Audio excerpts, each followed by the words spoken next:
Então, pessoal, voltando aqui para o nosso terceiro bloco de exercícios, a gente trouxe aqui alguns poucos exercícios, mas que vão exemplificar aí como é que é cobrado esse assunto.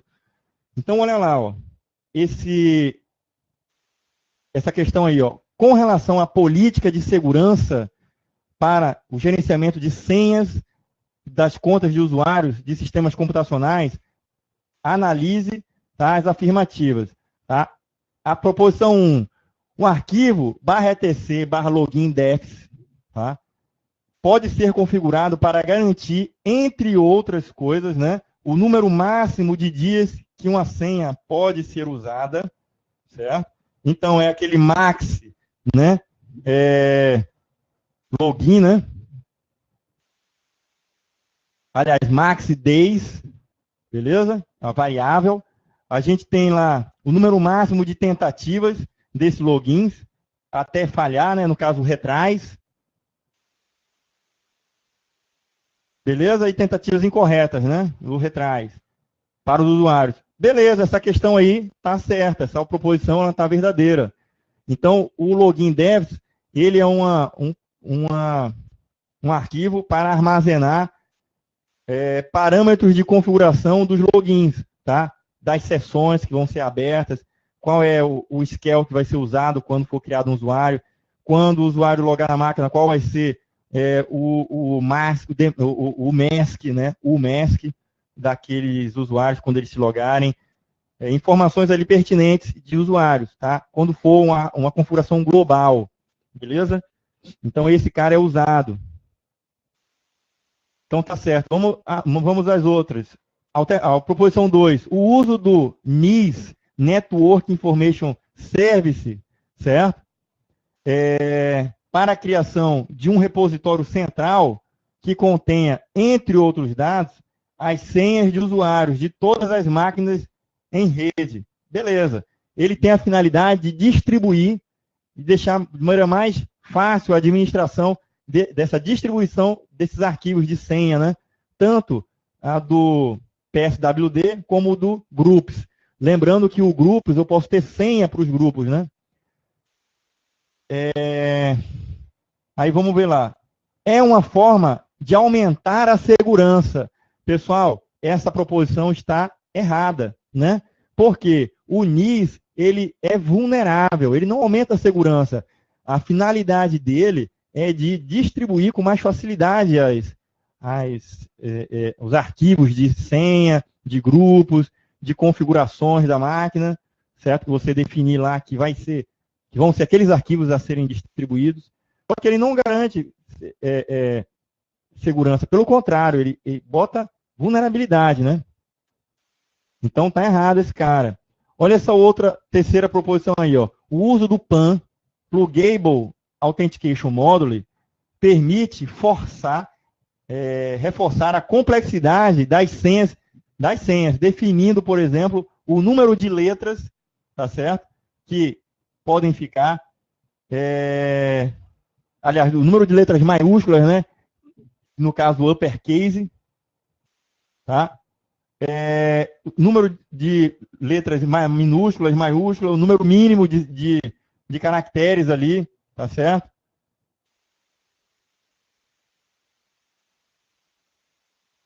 Beleza, tá certo?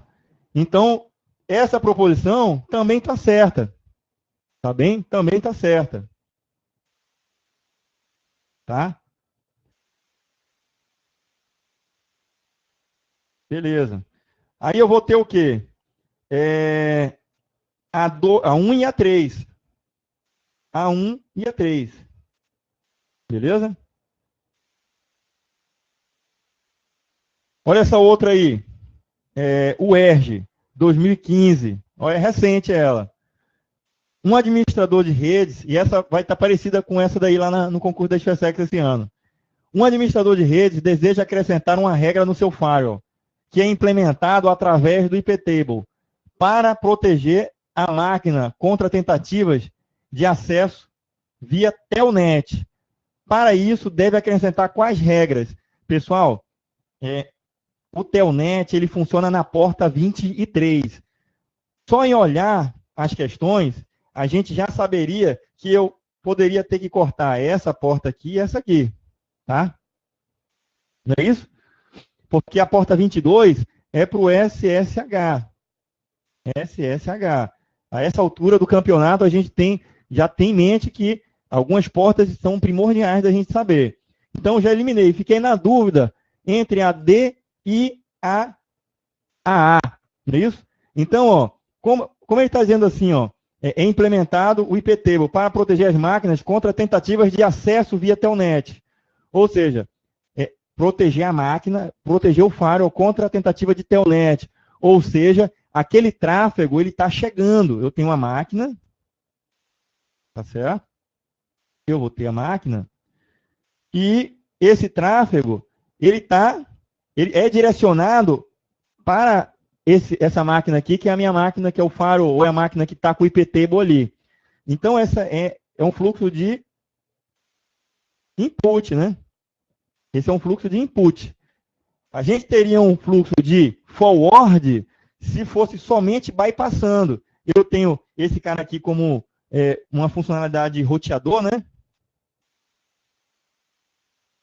Então, aquele pacote, o destino dele, ele não era o nosso firewall. Ele só vai passar por ele. Tá? Na verdade, o pacote não era ele vai passar por ali, mas não era o destinatário. No source, aliás, no destination do pacote, não está aquele cara, como sendo o destination. Tá? Então, é lógico que a minha regra, tá, vai ser a letra A. Tá? IP-tables, tá, menos A, tá, de append, né, a regra de input, vai avaliar o TCP, tá, no destination port. Então, os outros, olha só, ele está dizendo que a origem, então, ou seja, o computador lá que mandou aquele pacote, aquela conexão via telnet, teria que ser a porta 22, tá? Como sendo a porta de origem, mas não é o caso. Ele estaria dropando, caso a origem do pacote fosse a porta 22, tá? Essa outra aqui, letra C, o destination, a porta 22, só que não é o caso. O telnet é na porta 23, beleza?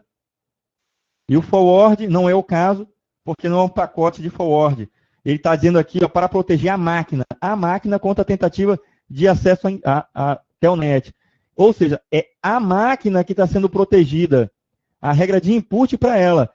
Caso ele dissesse assim, contra a tentativa de acesso à internet, a uma máquina, vamos supor, ele aqui, ó, tentativa de acesso via telnet, tá certo? Para proteger contra a tentativa de acesso ao telnet a um host, tá certo? Um host dentro da minha rede interna, tá? Um host dentro da minha rede interna. Aí teria aquela máquina. Poderia ser uma regra de forward. Poderia ser uma regra de forward porque o destinatário não era aquele cara lá. Poderia ser uma máquina qualquer, tá certo? Dentro da minha rede ali tem um grupo de máquinas que aquele pacote, quando passou, sofreu aquele, né? Então, também não poderia ser ele porque é uma regra de accept. Então, ele está aceitando a regra. Na verdade, ele quer proteger, né? Quer proteger contra a tentativa de acesso ao telnet. Ou seja, tem que ser drop. Então, tá vendo aí, né, pessoal, como ficou tranquilo a avaliação? Sempre se apeguem a essa questão, avaliem todos os aspectos. Tá? Verifiquem primeiro passo, a porta é a porta correta daquele serviço? Se não for, aí você já, né? Se não tem certeza, deixa em QAP ali, né? Deixa quietinho ali, mas marca ela de alguma forma e vai avaliando. A porta é a de origem, mas no caso é destino, tem que ser a porta de destino, né? Que é a porta de destino que ele quer mandar o fluxo para lá. Então, é regra de forward, é regra de input ou de output. Se for de input, é chegando. Se for de output, é algo para saída, né? Ficou tranquilo aí, né, pessoal? Dessa questão.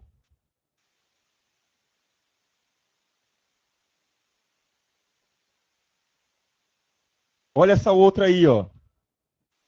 Um firewall Linux implementado geralmente através de script, né? Para executar comandos iptable na sequência. Considere o script, né? De um servidor web que contém os seguintes comandos. Então, ele dá um flush, né? Deu um flush aqui. Depois, um drop, tá? Um drop em quem? Nos inputs, beleza? Então, se tiver várias regras gravadas lá por outros scripts, digamos que eu tenho esse script aqui, né? Se tiver outros scripts que tem outras regras, ele só vai dar um flush. Mas, para essa regra de input, no firewall, minha caneta começou a falhar aqui, ó. Se tiver...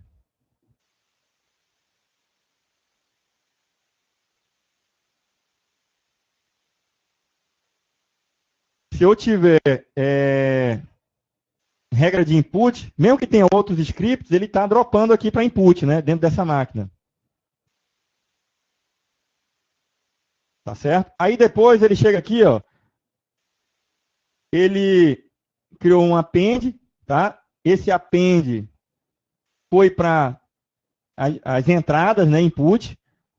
mState, ou seja, é o estado da conexão. Pessoal, o estado da conexão só pode ser mantida como stateful, né, pelo TCP. Então, obrigatoriamente, essa minha regra diz respeito ao protocolo TCP, nunca o DP.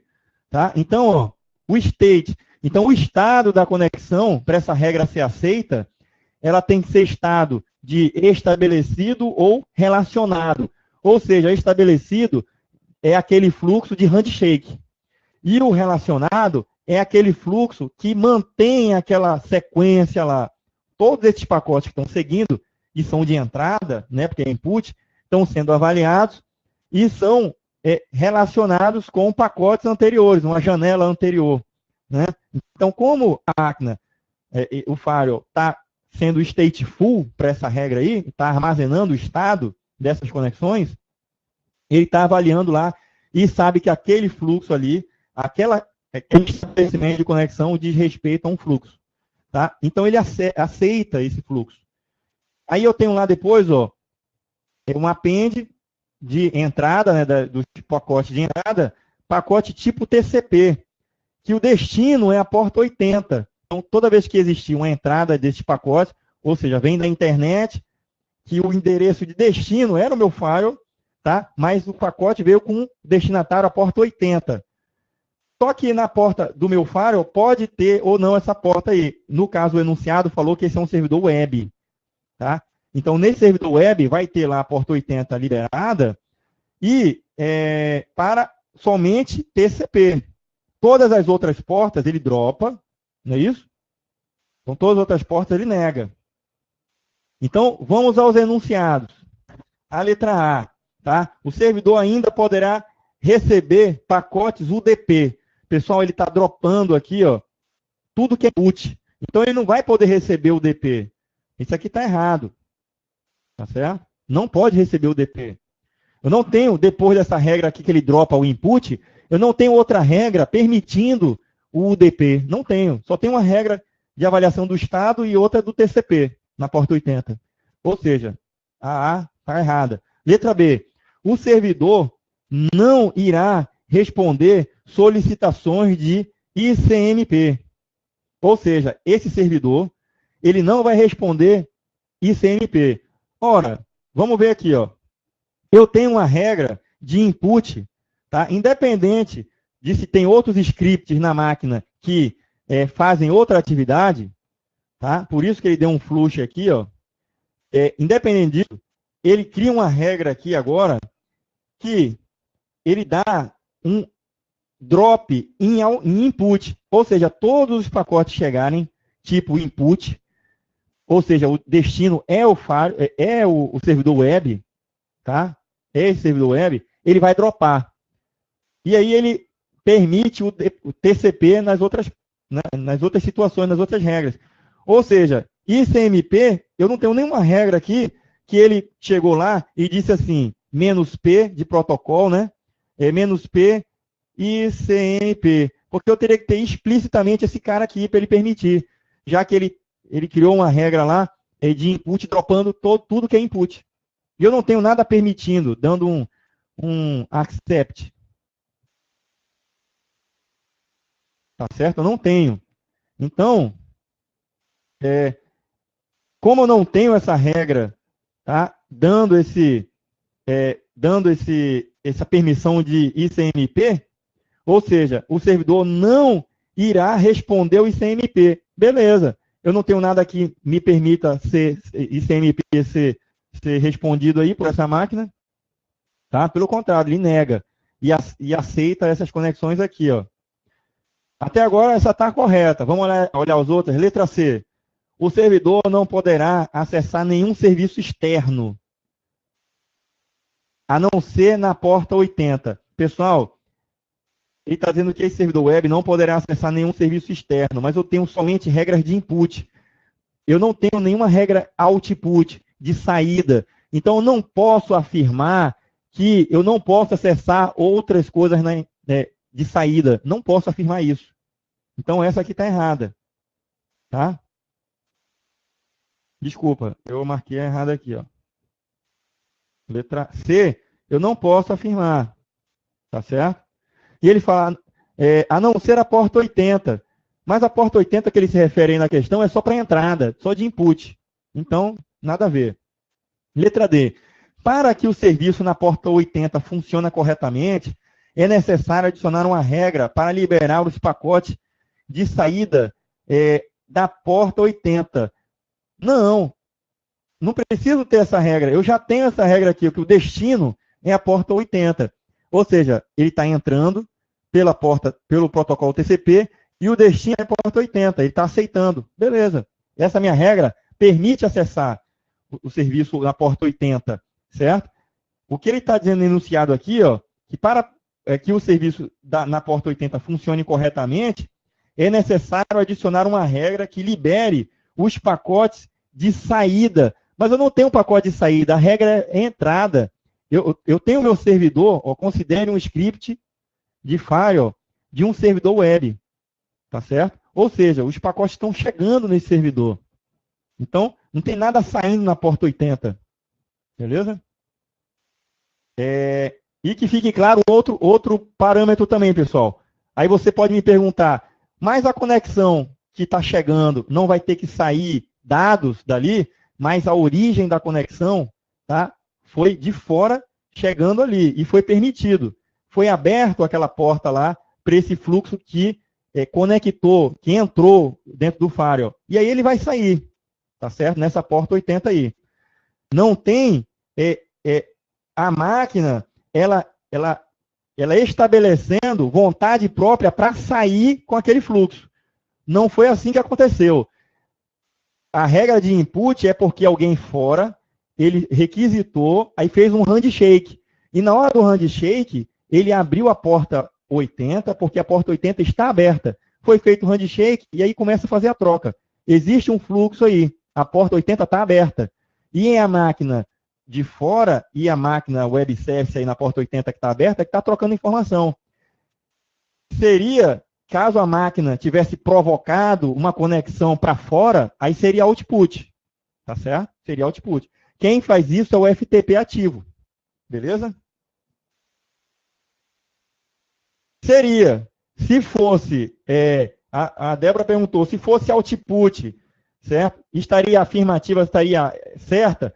Se fosse o cenário do FTP ativo, certo? Aí a gente já sabe que o FTP ativo é ele quem provoca a conexão lá no cliente. Na verdade, o cliente solicita, certo? Fazer o uso do serviço, a conexão no serviço, mas como ele é ativo, ele vai ter que sair, tá? Com aquele fluxo ali. Ele quem provoca a conexão lá no cliente, tá certo? O handshake, quem vai iniciar é o servidor servidor FTP, quem vai provocar o handshake lá com a origem, tá certo? E vai começar a troca lá de informação. Aí ele precisaria ter uma regra de output, esse cara daí, para o FTP. Beleza? Pessoal, ficou entendido essa parte aí? Todo mundo entendeu? Joia. Então, essa aqui está errada. Vamos à alternativa E. O script bloqueia todas as entradas. Ele iniciou bloqueando todas as entradas. Mas ele depois criou a regra para permitir a entrada de pacotes. Então, esse aqui não está certo. O script bloqueia todas as entradas, exceto para o porta 80, que ele liberou depois. Não é isso? Então, ó, a linha que libera a porta 80 deveria estar antes da linha que define a política de entrada, pois as regras são avaliadas na sequência. Pessoal, olha só, o script bloqueia todas as entradas, ponto. A linha que libera a porta 80 deveria estar antes da linha que define a política da entrada. Pessoal, não precisa disso aqui, por quê? Olha só, na verdade, ele está aceitando que fluxos que sejam stateful sejam aceitos, tá certo? Então, se ele avalia um fluxo e olha, esse cara aqui é um tipo stateful, mas ele não está avaliando o protocolo ainda, né? Nessa linha aqui, ele está se referindo a essa linha aqui, ó. Ele está dizendo que essa linha tinha que vir depois, tá? Mas essa linha só está dizendo que em sido feita uma conexão onde eu tenho o estado da conexão, tenha o estabelecimento realizado, tá? Ele aceite, tá certo?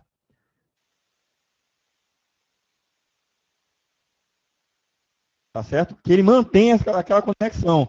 E o iptable, tá certo? Da última linha, ele coloca lá que a porta TCP ele vai manter esse fluxo aí para liberar a porta 80. Ou seja, ele fala que pode ser aceito conexões de fluxo e o outro na porta 80. E aí casou, tá certo?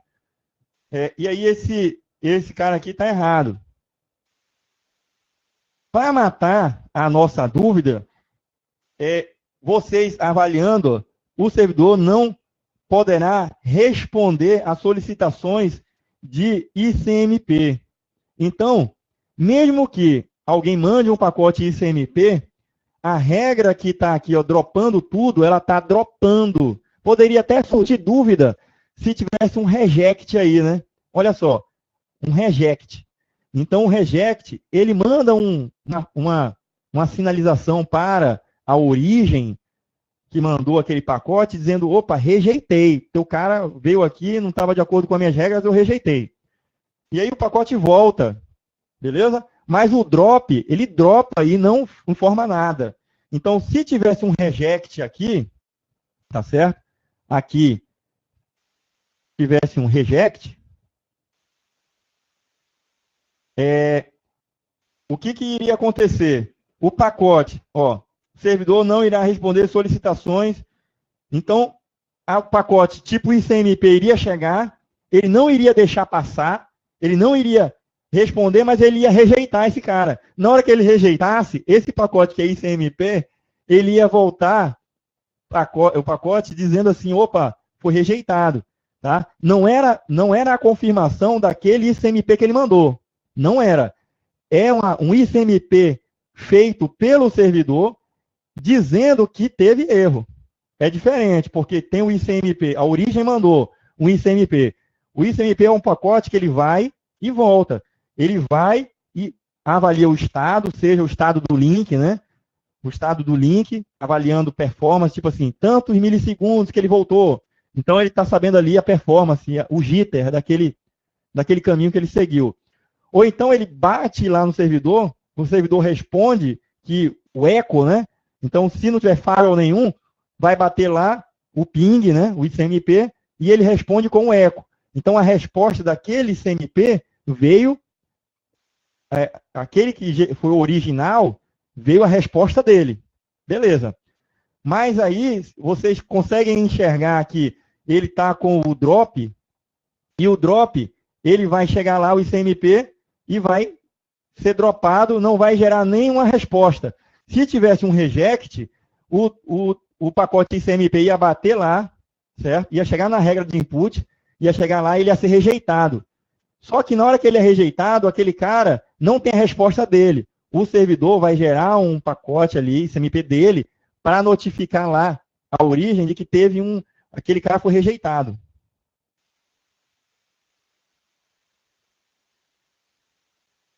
Beleza, Débora. O drop, ele dropa a conexão e não avisa a origem. Ele só dropa, tá certo? O reject, ele rejeita e avisa, tá, a origem que aquele pacote foi rejeitado. Existe um pacote ICMP que volta, tá certo? Que volta. Então, essa afirmativa que ele fala aqui, ó, o servidor não irá responder às solicitações de ICMP. Lógico, porque ele está usando o drop. Quando o pacote de ICMP chegar, certo? Alguém está dando um ping, por exemplo, nesse servidor web. Está dando um ping. Quando der o ping, vai chegar lá e vai ser dropado. Não vem um feedback para mim dizendo que teve... Se não tivesse firewall nenhum, desse um ping, o ICMP ia lá, batia lá, e aí gerava uma resposta, tá? Gerava uma resposta dizendo que ele chegou lá. Foi atingível, aquela rede, aquele host foi atingível. Chegou e ele me respondeu. Em tantos milissegundos eu cheguei lá e voltei, beleza. Só que, como está o drop lá, ele vai dropar e esse pacote não vai bater e voltar. Ele vai morrer lá. O reject, diferentemente do drop, ele permite que a origem seja notificada, independente de se foi o pacote ICMP. Poderia ser um pacote FTP, por exemplo, né? Nesse firewall aí, nessa máquina, não é permitido FTP, não é verdade? Ele só está liberando a porta 80, que é a porta web. Aí digamos que eu chegue, e aí tem uma regra, que essa regra que está dropando aqui, na verdade não era drop, é reject. É reject. E aí eu estou usando lá um FTP. Aí eu mando conectar nessa máquina aí, que é o servidor web, com o FTP. Como não tem regra para um FTP para liberar esse input, essa entrada, como está reject, ele vai mandar um pacote dizendo assim, você foi negado, você foi rejeitado. Então, existe um pacote que volta na forma de ICMP informando o erro, naquela conexão do FTP, tá certo? E essa regra que a gente está vendo aí, ela dropa tudo que é de entrada e só libera protocolo TCP na porta 80, só. Qualquer outro protocolo, qualquer outra porta, ele vai dropar. E dropar, diferentemente de rejeitar, o drop, ele dropa e nem se preocupa em avisar a fonte, quem mandou aquele pacote. Ele só dropa. Não perde tempo de processamento, entupindo a rede, mandando um pacote de volta. Agora, o reject, ele rejeita o pacote e envia de volta alguma coisa. No caso que ele está dizendo aí, a letra B, ele está dizendo o seguinte, se eu mandar um ping, mandar um ICMP, não vai haver resposta de ICMP. Claro, não vai haver resposta porque vai ter um drop lá, e esse pacote vai ser dropado. Não vai ter nem a resposta dele propriamente dita, né, que a função dele é ir lá, consultar e voltar com a resposta de teste, nem vai ter isso, e nem vai ter na forma do rejeito, né, dele ter sido rejeitado, se fosse o reject. Porque ele ia bater lá, se fosse o reject, ia ser rejeitado, e ainda vinha um pacote CMP, que não era o original, relacionado com o original, mas sim um notificando que foi rejeitado. Conseguiu entender isso daí? Então aí casa com a gente, a letra B. Pessoal, todo mundo conseguiu enxergar isso daí? É trivial. Os concursos, eles exigem esse conhecimento. A diferença entre o reject e o drop. É basicamente isso daí. Tá certo? E aí, pessoal, eram só essas três, tá? Para a gente avaliar, eu vou colocar exercícios que vão fazer com que a gente raciocine essa lógica daí, tá? Desses conhecimentos, dos arquivos, comandos, a parte do iptable, tá? NAT, masquerading, né? O NAT, diferente do masquerading, é a mesma coisa, mas o masquerading ele está mascarando de forma transparente. É quando não tem o IP público para dar e depois ele voltar, tá? Então é isso aí, pessoal. Espero ter conseguido passar essas informações para vocês. Amadureçam o conhecimento, dando uma passada de olho de novo no material, tá certo? E vamos fazer exercício e bora para frente, pessoal. Que a gente está chegando no nosso dia D. Beleza, pessoal? Beleza, então. Tranquilidade, pessoal. Vocês são mais que merecedores. Eu sempre digo isso daí e é verdade. Beleza? Então, fica com Deus e até o sábado, tá? Onde a gente vai ver a parte de computação forense, parte de segurança IP. Beleza? Então, tchau, pessoal. Boa noite. Valeu a presença de vocês.